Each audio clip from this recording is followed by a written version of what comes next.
Okay, so this is our 2XKO dev update. So it's been a little while since they've like talked about this game in any way. Pretty much the last time we saw this game was when we played the second alpha lab, which people were not very happy with, I would say. There were a lot of changes they made in the second alpha lab that I think were good for the game, made other issues of the game more apparent. So it was kind of like a growing pains version of the game, I think. So I think there was a lot of like necessary changes people were looking for in this dev update. I think the biggest takeaway from this video is just that we actually have kind of a release date for the game now. For now, let's just play the video and just see what they have to say.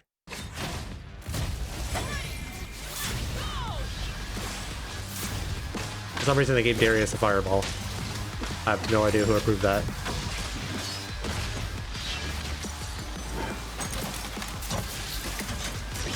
Okay, there's Vi. Closed beta, September 9th.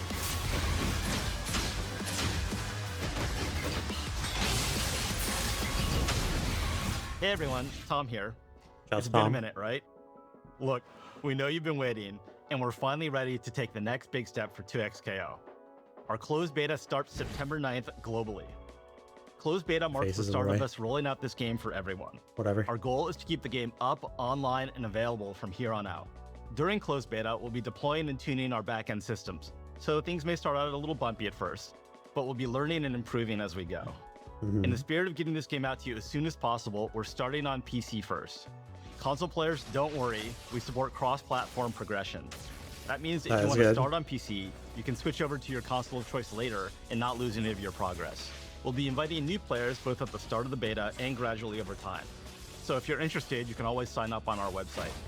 And if you played in Alpha Lab 1 or 2, you're already in there. And of course, you know closed beta will include our newest champion, Vi. For now, Who is if you super want to see cool, more by of the her, way. you can check out her new champion trailer, and she'll be available for play on our booth at EVO. Thank you all so much for your patience and support. I know it's been a journey, but we're all incredibly excited to get this game into your hands. If you're headed to EVO, we'll see you there. And for everyone else, I'm looking forward to seeing you online this September.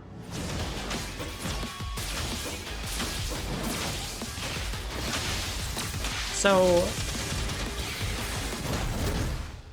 I think what's interesting about this is 2XKO's had a weird development history so far, right? Where like we kind of heard about the game like almost too soon, it feels like. We heard about this game forever ago. And there's almost been this sense of like, when is the game gonna actually like come out? When are they gonna start like hyping up the game, right? It's getting this like, I don't want to say unceremonious drop, but it's just kind of like, yeah, we're just putting out the game next month, which I think is a good thing. I think it is very good that they're just finally essentially releasing the game. They said they're going to be keeping up the beta until release. So this is basically just like an early access version of the game. We've gone from all this time where it's just like, when's the game coming out? When's the game coming out? To it's literally just going to basically be out next month. So it's a little bit weird, but I think it's good that they're just finally putting out the game and just letting people play it. I don't expect this closed beta to be that closed. I imagine they'll be bringing in more people very quickly. But I think it's time that you just get the general population to play the game and see what they think. Yeah, the part where it's only on PC for initial release is a little strange to me. I imagine the consoles will probably come whenever the full release of the game is, which presumably is still supposed to be this year, which is kind of interesting because that means the game probably releases in like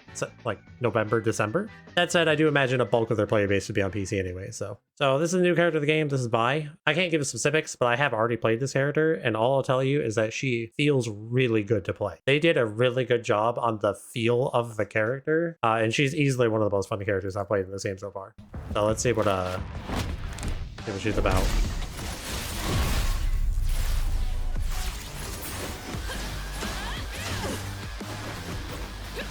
So she's a boxer character, right? Like that's, you can literally just see she has a bunch of boxer character isms. She has really cool movement with like the sway stuff. She punches you. I'm not done with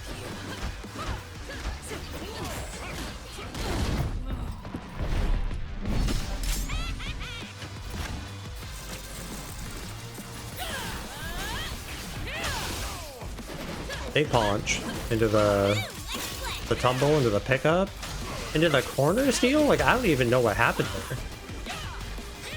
OTG into super. This super is hype.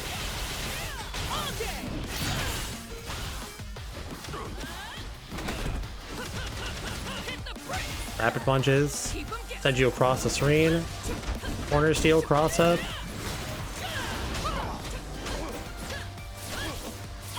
Oh, the clean hits. This move, this is one of the best feeling fighting game moves I've ever used in my life. This stuff here, all I can tell you is it feels incredible to do that. It is so good. And we have the super. I know a lot of people are complaining about this super because you don't actually see her hitting the character almost at all in the super animation.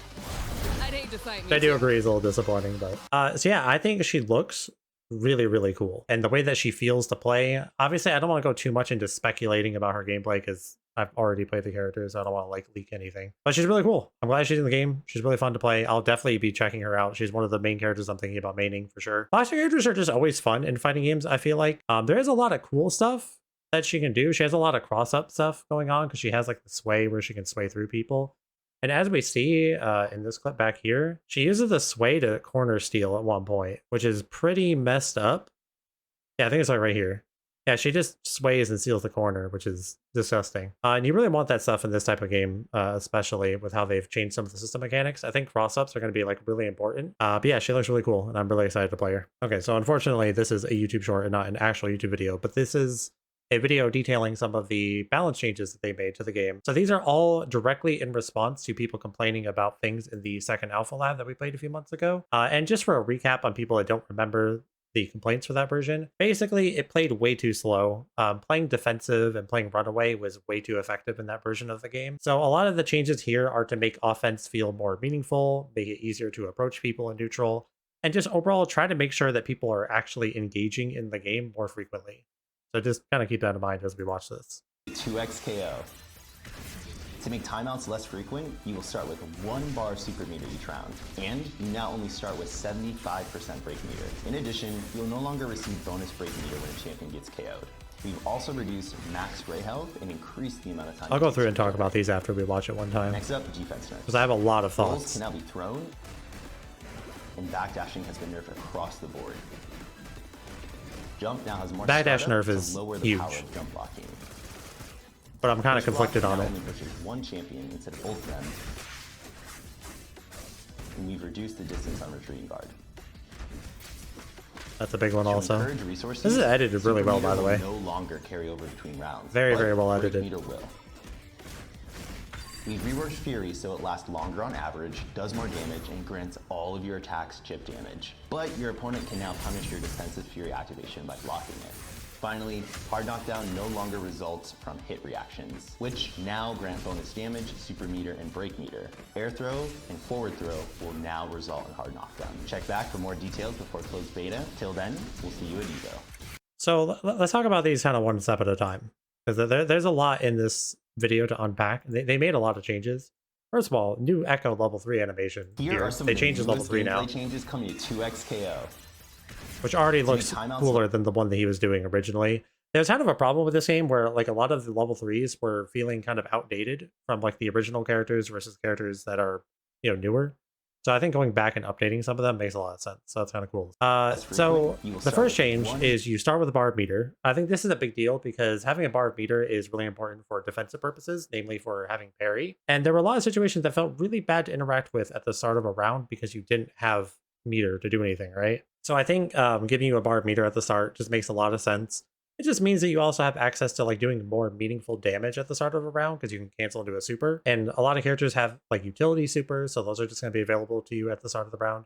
So I like the change. I think this is good. bar super meter each round. And now you now only start with 75%. you don't start with a full break meter, so you can't burst the first interaction, which is really interesting actually, because that's a very unique thing to do. If you think about other games that have like a burst, you usually start the game with it. This means a lot for like the game being more snowbally, I think, but like kind of in a good way. I think your first hit feeling impactful is like really important. And obviously you'll build a lot of the break meter just by like getting hit. So you'll probably be able to burst like the following hit, or if they do like a long combo, you might be able to burst the end of the combo. So I don't think it's like too big of a deal, but I do think this is probably going to be a really impactful change that probably feels good in practice. Break meter. In Anyway on. addition, you'll no longer receive bonus break meter when a champion gets KO'd. This is an important change too. In Alpha Lab 2, whenever a character died, you got, I forget exactly how much, but you got a lot of your break gauge or your burst gauge essentially. And it made it to where you would get like 2 or 3 bursts per round. And it felt really bad because it just made a lot of your hits not actually feel that impactful, because you would hit somebody and then they would burst, and then they would build, you know, enough meter to get another burst, and then you'd kill a character and then they'd build another burst. And it felt really wonky. So I think by just getting rid of that, it's probably healthier for the game overall. We've also reduced max gray health and increased the amount of time it takes to regenerate. Yeah, so this is actually like a direct, almost like revert of a change that they did for Alpha Lab 2. In Alpha Lab 2, they're like, we want Great Life to come back faster and like to have more of it. So you're like encouraged to like cycle your characters and keep characters alive. But it just meant that people were like not actually fighting each other for longer periods of time. This is like that age-old problem of, if you make like something more practical, such as like if you make getting your character's health back more practical, people will actually play slower than if it took longer for it to come back, because now it's more practical to get the health back. So because it's practical, they'll actually take advantage of it, which means they're going to play more defensive. So this change is basically reverting that, because they don't want people to just play extended periods where they're not interacting to get their character's health back. Next up, defense nerfs. Rolls can now be thrown, and backdashing has been nerfed across the board. Okay, so talking about the roll change first. Rolls are a very interesting change that they made in Alpha Lab 2. And they're pretty much a direct response to how potent offense was in Alpha Lab 1. In Alpha Lab 1, the set play was going crazy. You could hit people with just some absurd mix-ups with most of the cast. And it was obviously cool, right? Like, it's always fun to like find new set play, and it's kind of like a team game thing. You're supposed to like mess people up with your Oki. But it was probably a little bit too much, and specifically too often could you root into like your best knockdown, and just people wouldn't get to play the game. They just get hit by discussing setup after setup after setup. So they added rolls as a way to kind of circumvent that. And a change that they talk about later in the video is that they've basically removed most things giving a hard knockdown. And this caused a complete shift in how the game feels to play. You no longer have these like super disgusting, like high-low, left-right setups off a knockdown. And because the opponent can roll left or right, you know, they can just like avoid being sandwiched by your characters or something like that. And because of this change, it makes the game way more strike throw focused, which is a weird direction to push a team game in. You know, team games, like obviously they have strike throw, but usually it's more about putting people in these crazy left, right, high, low situations, right? That's kind of what team games are known for. They're known for being messed up. And it was a change I think a lot of people didn't really like directly, because I understand that it was important to nerf how offense worked. You know, looping set play like that isn't healthy when it's that prominent. But I think the way that roll works, it kind of diminished offense too much. So their answer to that is to make it to where you can now throw the recovery of a roll. Specifically, I envision something that's probably going to be good in this version of the game is calling your assist on a knockdown. More specifically, try to position an assist call to cover like a specific roll direction, and then use your point character to cover the other roll direction. So if they roll towards your point character, you throw them.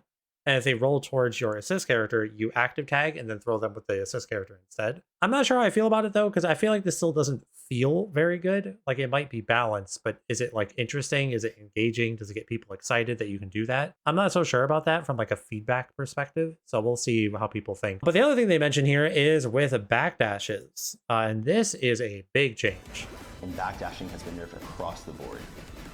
So notably, like I was mentioning earlier, a problem with Alpha Lab 2 is that running away was way too effective. So their answer to it was to nerf backdashing, which is a very logical conclusion to come to. So this is again a situation where I think from a balance perspective, it makes sense to do this, but I'm not sure I actually agree with it from a game feel perspective. I think fighting games are supposed to feel good to play, and I think team games especially are kind of known for having really fun movement. In my opinion, a better answer to this problem was just make forward dashing faster, because then you can still move back quickly. That option is still there.